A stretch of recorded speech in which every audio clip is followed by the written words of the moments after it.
Hey everyone, it's Rob Beeler from Beeler.Tech. Excited to add to our first impressions library, and this is our first video to actually talk about identity solutions. So quite excited to be able to add that in this conversation. ID5 is one of the companies I hear most discussed in our industry as we're trying to talk through what's going to happen when third-party cookies go away. And so we're really excited to have Joanna and Joe to join us.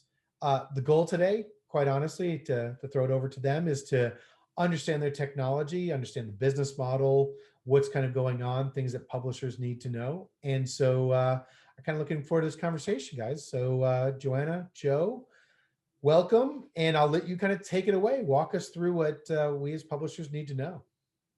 Thanks so much, Rob. Thank you very much for having us. So I'm Joanna Burton. I lead strategy at ID5. And with me is Joe Quaglia, who leads all the sales and business development for ID5 right now. And ID5 is a universal identity company addressing the problem of sustaining digital advertising in environments where cookies are blocked, both now and in the future, where third-party cookies are blocked.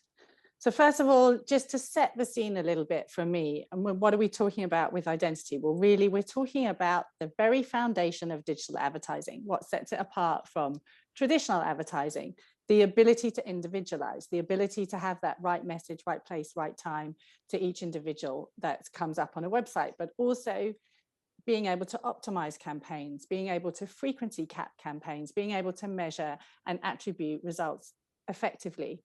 And this really is at the core of digital advertising. Google themselves did some research and they showed that being able to access cookies or being able to identify users, which is currently done in a third-party cookie, if a publisher couldn't do that, they would lose 50 to 60% of their revenue. And this is a super hot topic right now. You'll hear a lot of people talking about identity. So just to clarify what we mean when we talk about identity and data and how those things are different. So there are sort of three dimensions when we look at this. There's customer ID, which is sort of enabling offline data to be added to an online data. There's also the user ID, where you can add all the different online data to the different device IDs that you might have on a user. And then there's the bit where ID5 comes in, which is in this area of a device ID. This is the unique identifier of a per person per device, pretty much what we use now. We use third-party cookies for and IDFAs for now. And we're looking to replace that current methodology with a whole new infrastructure. And we need to. This is what publishers are worried about, right? Every day I have this conversation with publishers, and the thing that they worry about the most is the third-party cookies being blocked. So Safari and Firefox have already blocked the ability to read and write third-party cookies in their browsers. And then we had the cookie apocalypse announcement from Google last year saying that they will also deprecate the third-party cookie from Chrome, the biggest browser, at some point before January of next year. And we've had various different announcements from Google, from Apple, along these lines. And then on top of that, in the past few years, the regulatory landscape has really changed. As we all know, we've had legislation such as the GDPR, the CPRA. There's coming changes that we're staying on top of as a company in Florida, Oklahoma, New York, Canada. It's all about the ability to share personally identifiable data. And I think in some ways we're lucky. We launched the company a year before GDPR, and initially our company, publishers really leaned in to be able to show that they were following the regulations and not sharing any of their consumers' data. But at the end of the day, it's really the only way to have a sustainable advertising industry. We need to have this dialogue with users. We need to follow the regulations. I think we need to be transparent. Yeah, there's going to be a revenue impact. I've seen that before, but this is the way to sustain the long-term future for our business. And I'm pretty sure, as everyone on this call knows, third-party cookies are, they have their flaws. They have all of these flaws, and the way that ad tech is engineered right now, the ad tech platforms need to synchronize cookies to have this sort of common reference language, to have a common understanding. And that user level ID that the ad tech companies store is stored in third-party cookies. And every time one ad tech platform syncs with another, there's a risk of data leakage, there's performance issues, and ultimately there's potential compliance issues depending on the region. And ultimately, this is already a lost opportunity for publishers to monetize their website effectively, and for advertisers and agencies to actually reach the people that they wanted to target. So cookies are blocked, they're limited, they're very out of fashion. You know, we can't target, optimize, attribute the way we used to. We've kind of got an opportunity to change things, but as an industry and as a company ourselves, we want to find a solution that is privacy compliant, but that also works for publishers, works for advertisers, agencies, and works across the whole ad tech ecosystem.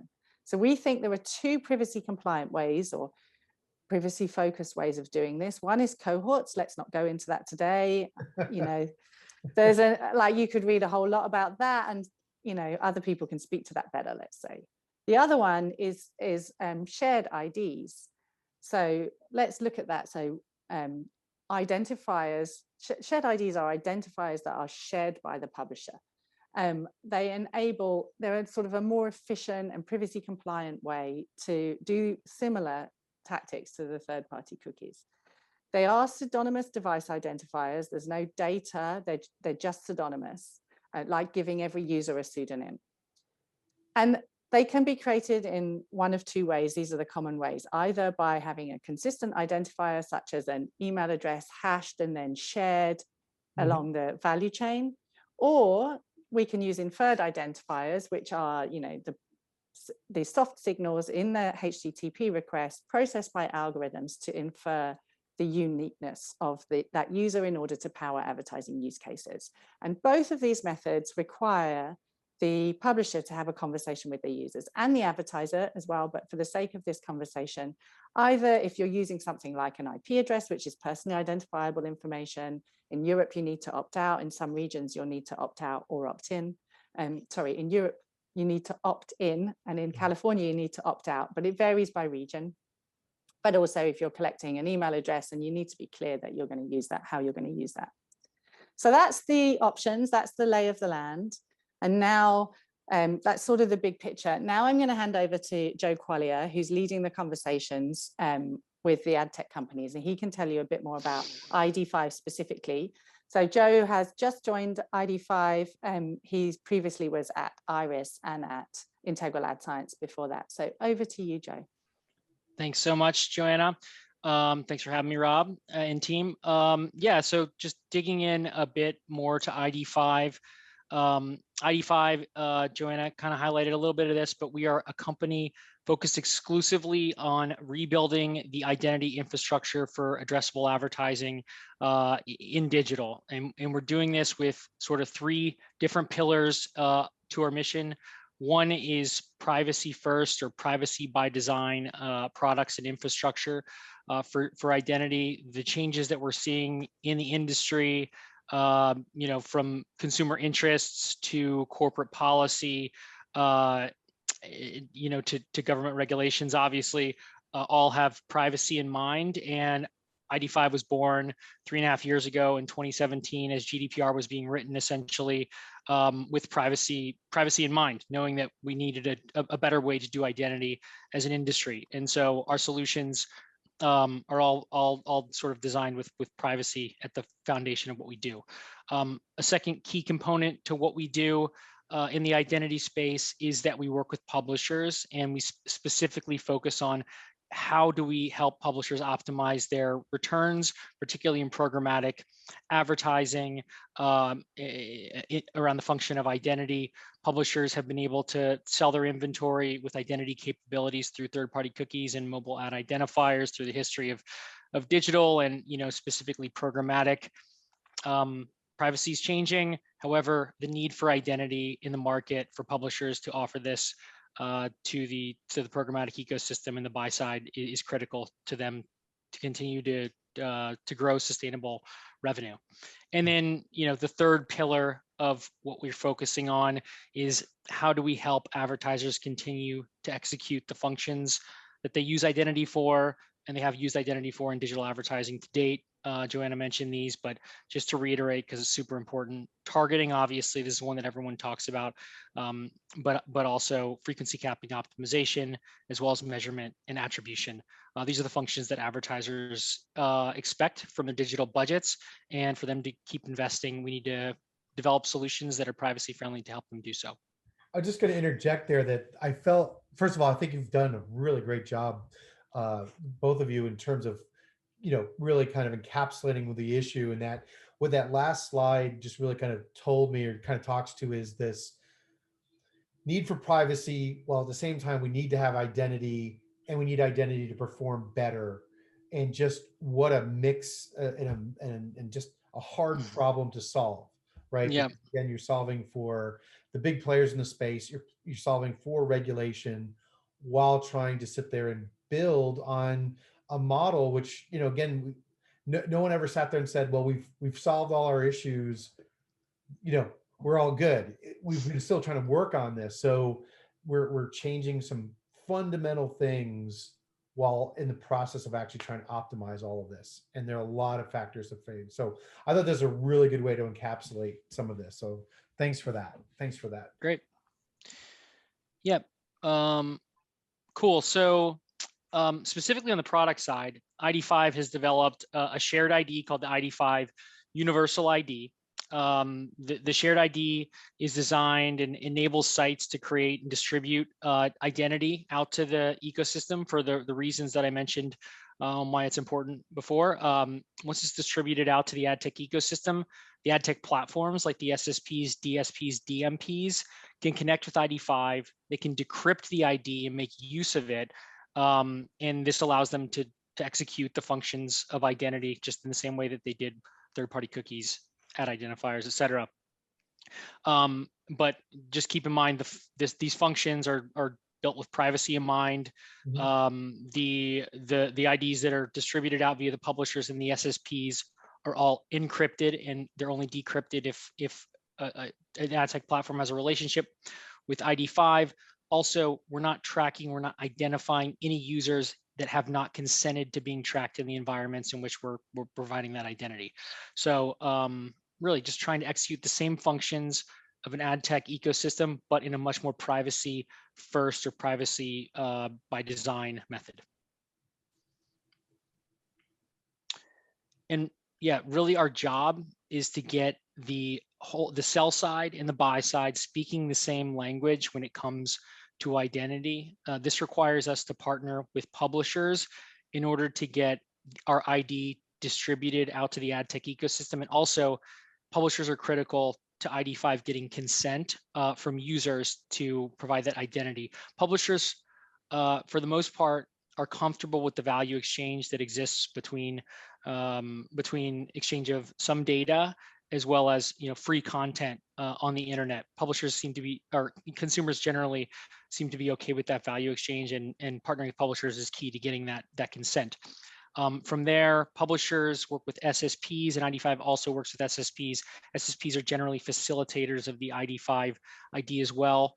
They offer marketplaces through which publishers can optimize their yields. Identity is a key component of doing that. Also, in that sort of ad tech bucket, we have the DSPs and DMPs. These are the primary constituents when it comes to actually utilizing the ID for identity purposes. So they'll sign contracts with ID5. They'll decrypt our ID, and then use it for the functions of optimization, targeting, et cetera.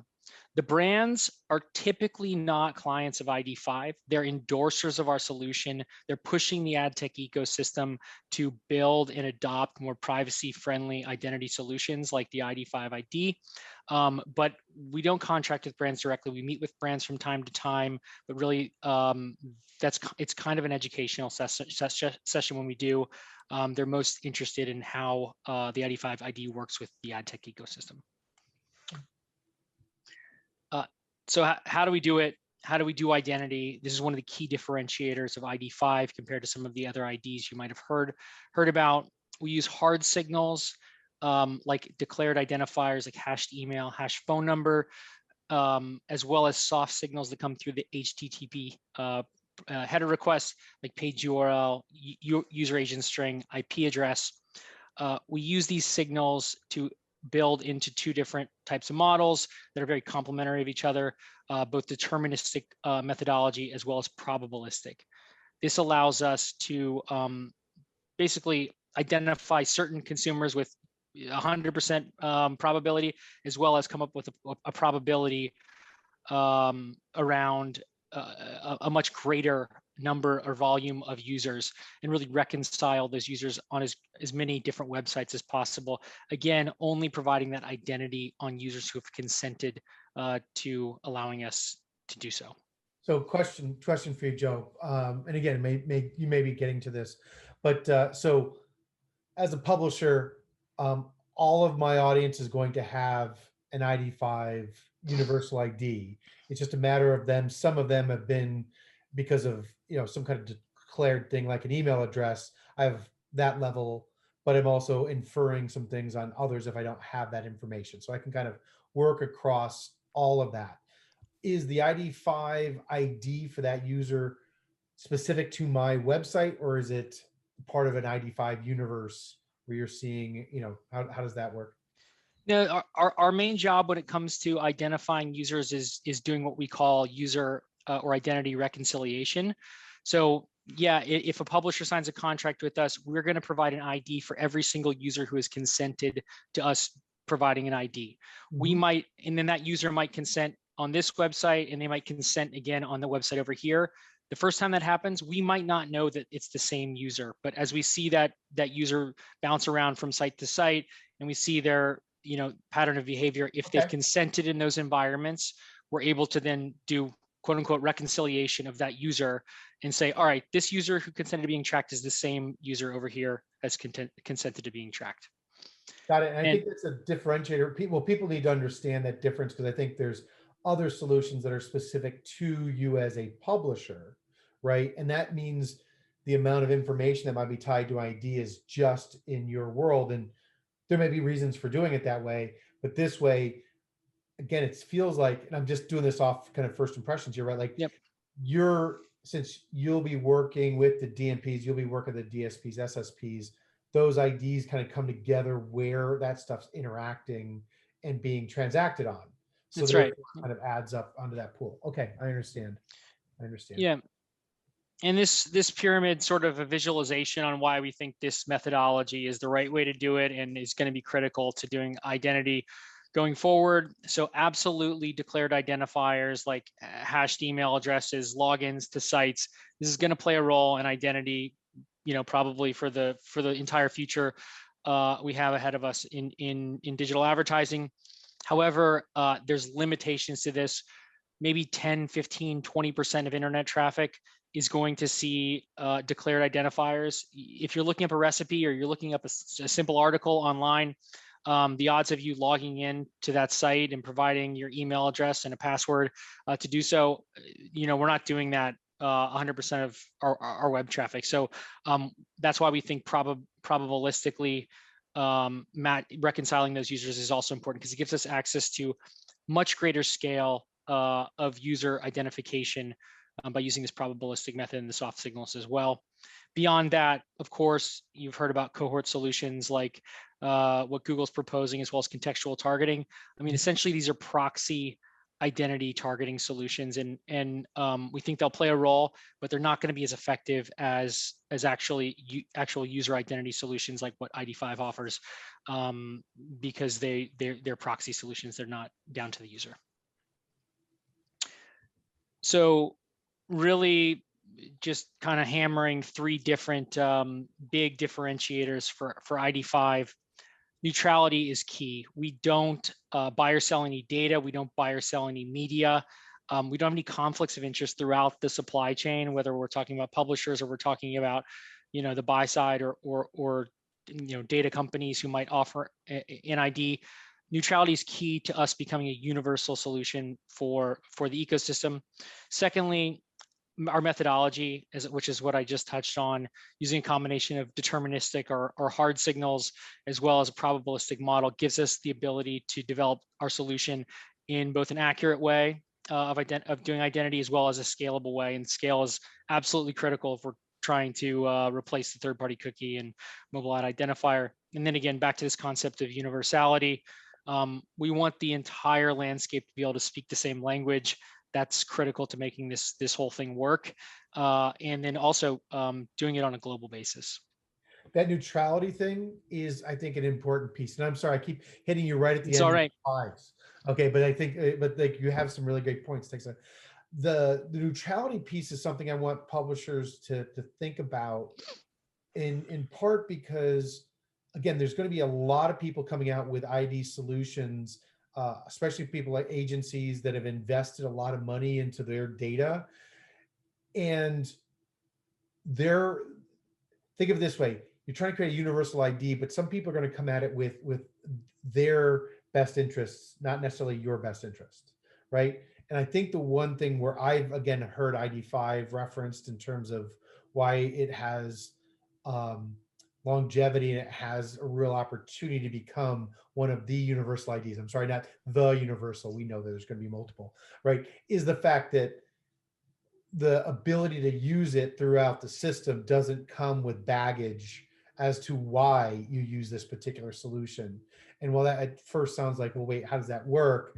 It just Yep. means that, right? Like I'm not buying into a different kind of relationship with my universal ID. It's there to kind of make things work. And that's something I've heard referenced in terms of ID5 strategy that I think publishers need to recognize compared to other I things. think I'll chime in if it's okay, Rob. I think that's really great feedback to hear from publishers. I think another point, like if you're a publisher, you're not going to turn down an ID that comes with data or comes with demand, of course, especially at the moment. But part of this universality, this neutrality, also means that we want to work with publishers across all their traffic. We're not just looking for this particular individual and a brand that wants that particular individual. We want to empower all the traffic a publisher has, ensure there's a universal ID for all the traffic that's consented. So the publisher has the best chance of protecting their data assets, but also being able to increase monetization. Great, great. Yeah, and just, this is my last slide, I believe, but back to that point about being global. We've been at this for 3.5 years. The team's been hard at work, partnering with publishers specifically. That's been kind of the beginning of our strategy, but also different players like SSPs and the platforms and DSPs. We are truly a global company. We're going to continue to invest in global solutions and global partnerships. This is where we're at today. 60,000 websites, 3 billion users per month, and growing very quickly. Great. Good. So let's have a conversation. I know I have some questions, and I think some others will come up, but I think where I really want to start is, let's just talk a little bit more about the consumer, then the publisher, and then the other technology in terms of your relationships with these particular companies.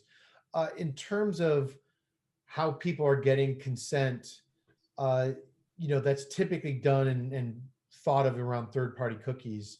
Is there going to be more work that we have to do with our consumers to educate them on what these ID solutions do?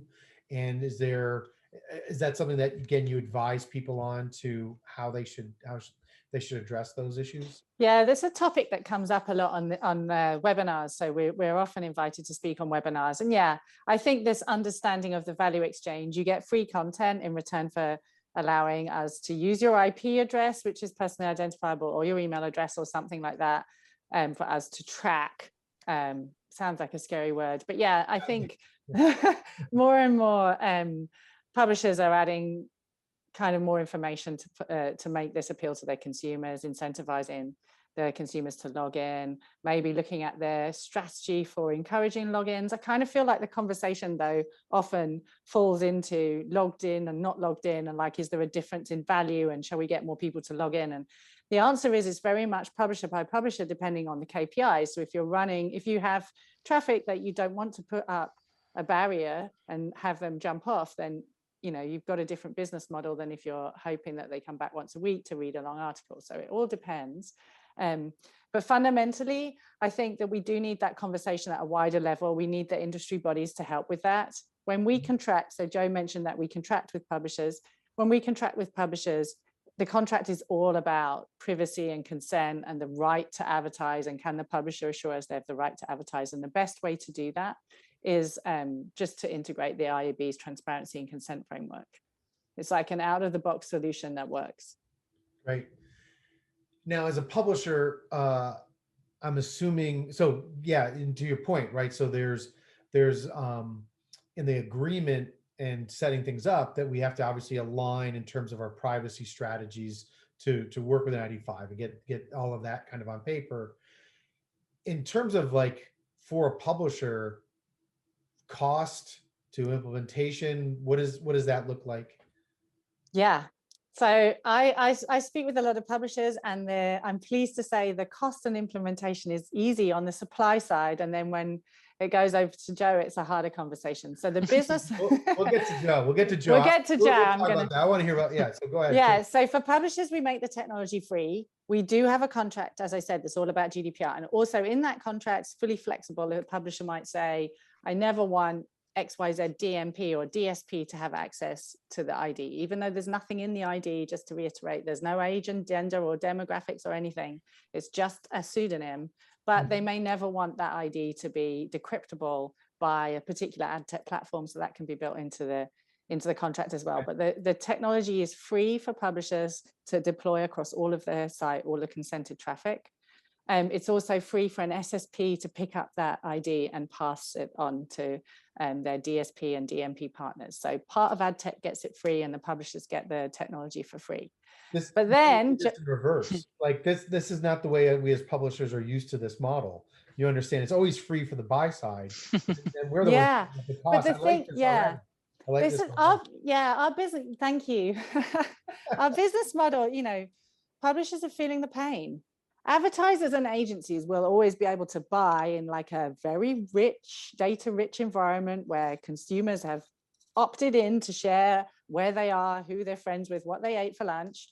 Advertisers, they want a diversified ecosystem, but how easy is it to buy? It's so easy to buy. So we've kind of focused strategically very much on the publishers and building relationships with the publishers, having conversations with as many publishers as possible, and facilitating the integration. You can integrate via an API or via Prebid, and we're very aligned with Prebid and their efforts to educate the market. Then we throw the ball over to Joe when Joe's talking with the ad tech platforms, with the DSPs and DMPs. Yeah. And this is essentially our business model. And I've used the word infrastructure a few times, I think, and this is what we're designing the company to do, to be an infrastructure solution for identity for the ad tech ecosystem. Right now, the reality is DSPs and other companies that are using third-party cookies are spending millions and millions of dollars essentially on infrastructure to use third-party cookies and mobile ad identifiers. That cost is going away. Obviously, the functionality and the benefits that they've gotten from it is also going away. But we essentially are a SaaS model solution, business model that we are offering to the DSPs and the DMPs to really just replace what they're doing for identity with the conventions that have been around through the history of programmatic. Let me walk through that. And again, let's add layers here as you go through this, right? So I put this and as a publisher, I sign up.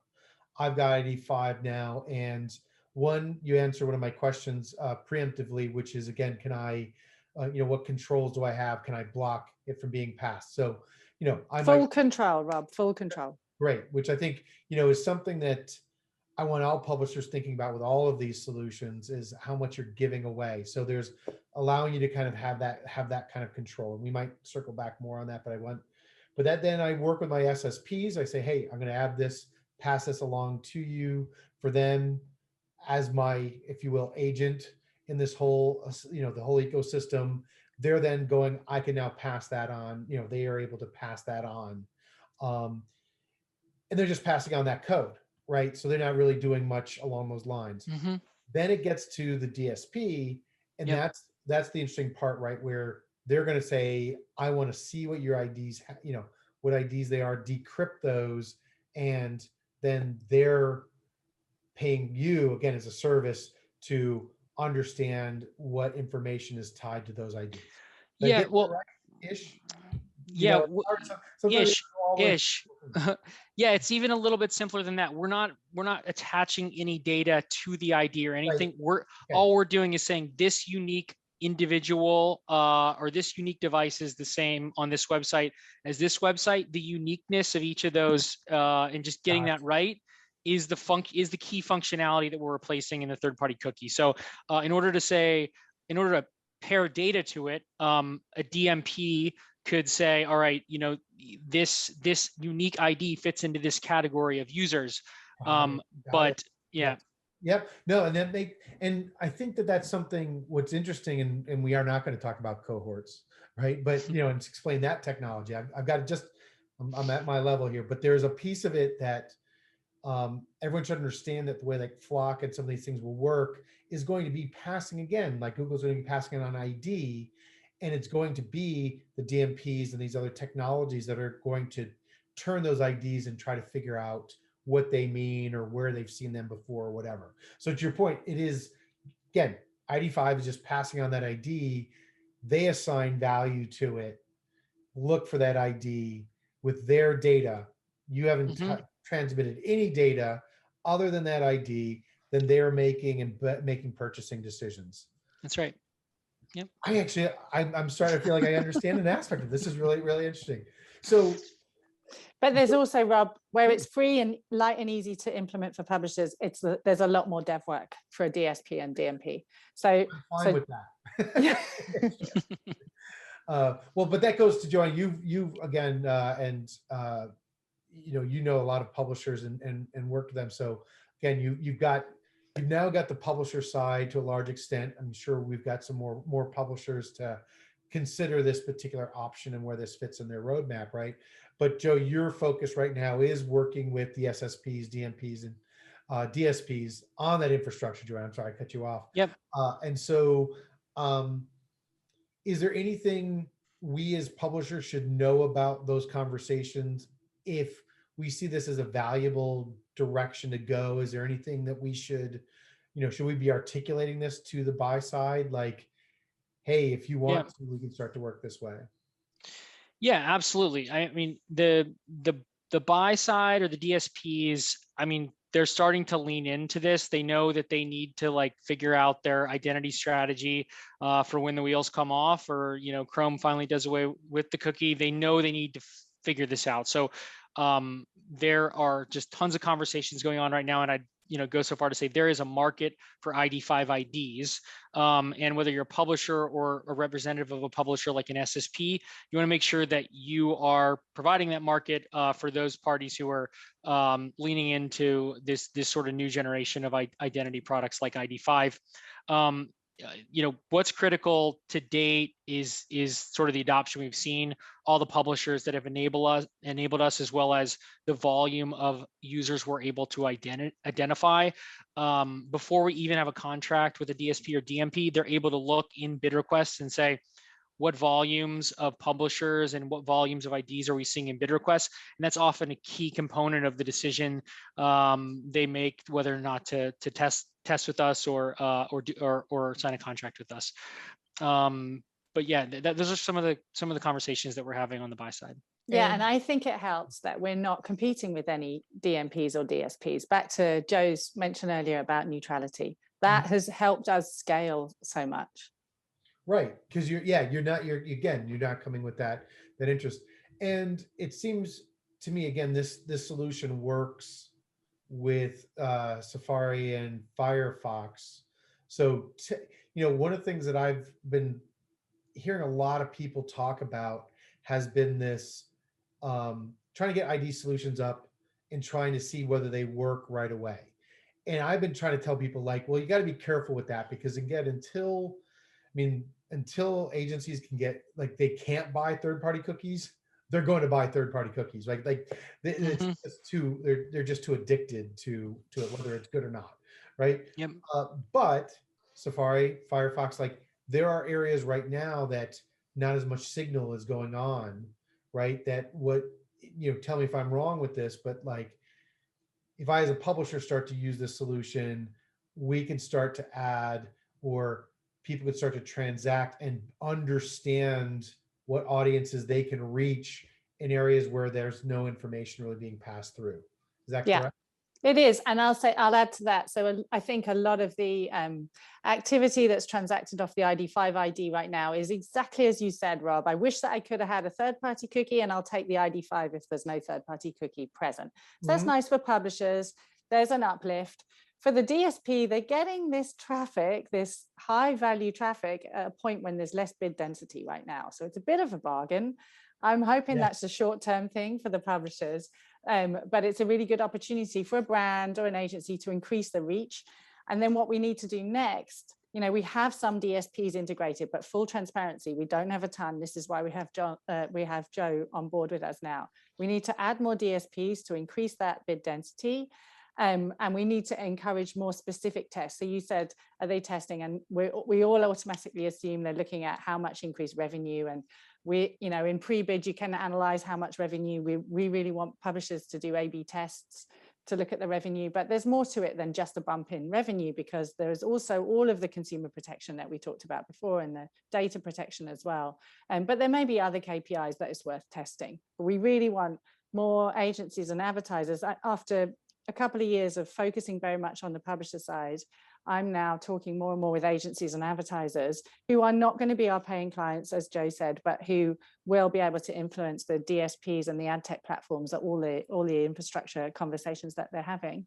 To talk to them specifically about comparing audiences, running specific campaigns with specific KPIs, maybe on a particular publisher, or we could look at a particular geo or a particular SSP with one DSP or compare two DSPs. So we want to get as many of those tests underway so we've got some results before the cookie apocalypse deadline. Got you. And so, yeah, it seems to me that one thing that publishers can do then is, and I know that I've already been asked, as a publisher, so what's my plan come 2022? As if like that's all worked out here in June, 6 months ahead of anything. And who even knows exactly what dates are going to play out, right? But like one thing, I guess what I'm hearing as something ID5 and maybe even others is publishers should start to articulate again to the SSPs, DSPs, to brands, to agencies, which identifiers that they're starting to work with, especially if you're doing, to your point, any kind of testing, just to start to show that, there are 30 some various ID solutions that are out there. The goal is not to accept them all. And, and again, I know you can like do what you want. I get to say that, right? And it's just the fact that like all you're replicating is all that code for all those cookies and just making ID solutions, which is again, latency, all these things are not good, right?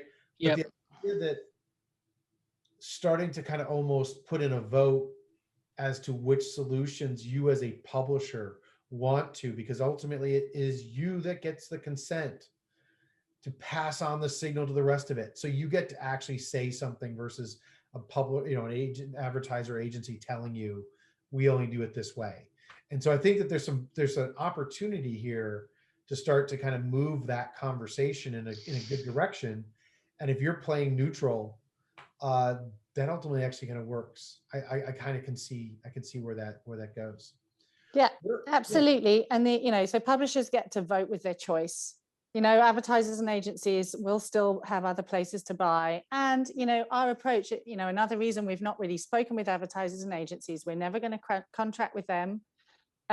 We will contract with the DSP and that's their clients, but also this is an ad tech infrastructure issue.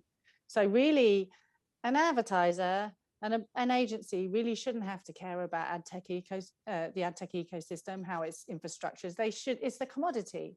They shouldn't care whether the DSP that they're working with is using Amazon Web Services or Azure. They shouldn't care whether the DSP is using Teams or Zoom or Hangouts or whatever. It's just infrastructure that is like plumbing that enables all the clever stuff to be done on top. Now, publishers do care because publishers have the most to lose. And that's to your point, Rob, where publishers have an opportunity to opt in and to actively choose, the more publishers that adopt ID5 or another shared ID, another privacy-focused way of operating, signals to the demand side which are the solutions that will win out and are worth them investing their dev resources. Yeah, and I would add that, most of the quote unquote smart people in the identity space, I'm saying like product managers at the big DSPs focused on identity, folks like that, they're saying, we're not planning for a world of 30 or 40 of these identity identifiers. We're thinking about it like a wallet of credit cards. You might have 2 or 3 credit cards, or maybe at the most 5 credit cards. That's going to help you do all of your different, consumption. You got a gas credit card and maybe a groceries credit card. And I don't mean that there's going to be different verticals of shared IDs, but there's probably going to be 3 to 5 of these. And given our publisher penetration to date, we're on the most websites of any shared ID, as well as the volume of IDs and bid requests, because we've essentially been doing this for the longest. And we focused on that neutrality and as well as our methodology. I think we have a good shot of being one of those de facto IDs. It sounds like it. It sounds like it. Yeah, and the fact that again you're on most sites, and that makes sense. That makes sense. So anything, first of all, this has been great. This was a great start in terms of laying out, understanding it. I think that we'll be definitely sharing that with people and telling them to look at that. Thanks for understanding that part. What have I forgotten to ask you, or was there anything else that you wanted to add? I think it's pretty comprehensive. You could say there's nothing left to be said at this point. Obviously, well, I have actually one more question for you. The publishers that are listening to this, what's the best thing in terms of getting in touch with you to perhaps explore this further, as well as a solution for them?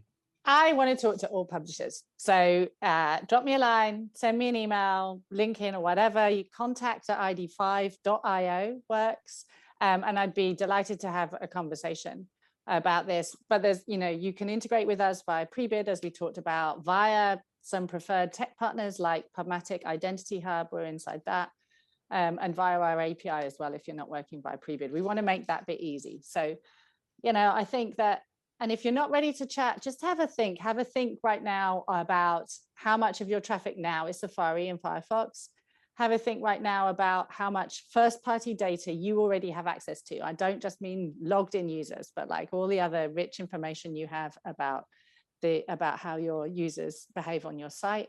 And have a think about how you can ensure, you can look to adopt a solution. Which solution is going to work for you, maintaining privacy, but work for you, bearing in mind those aspects. And then also, I always say, take advice from the industry body. If publishers come together collectively via the industry body or via organizations via pre-bid, we have more power.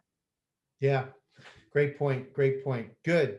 Thank you so much, Joe and Joanna. That was fantastic, and really appreciate it. We'll make sure people get in contact with you if they have any further questions.